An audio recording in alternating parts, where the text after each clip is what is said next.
think the width in the takeaway is created at the very initial stage of the swing, where you get that connection between the body turn and the arm swing going back together. Sometimes people can try to create too much width by going back and the body doesn't turn enough and they're over here. It's the wrong way to do it. You must get that connection from the very start of your left arm and your body turning together. Is that something you work on, Rory? Yeah, it is, because I like the feeling of width. I like to feel like, when, especially with the driver, I take it back and I've got a nice wide turn.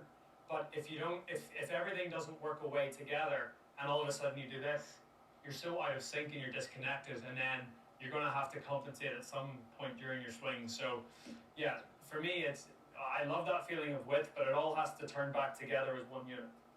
Can we see that? Yeah, favorite swing thought. For me, I think one of the biggest keys in my swing is making sure that the club stays in front of my body on the way back.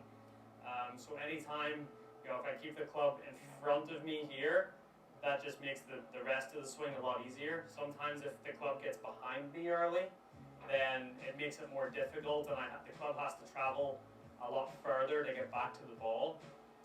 So for me, what's really simple, I just try to keep the club in front of me, and then from there it works up on the right plane, and then it makes the downswing easier. So it's a very simple thought, but one that I think is really important for me, and probably important for a lot of people. I think once the club gets behind you early, it becomes more of a struggle.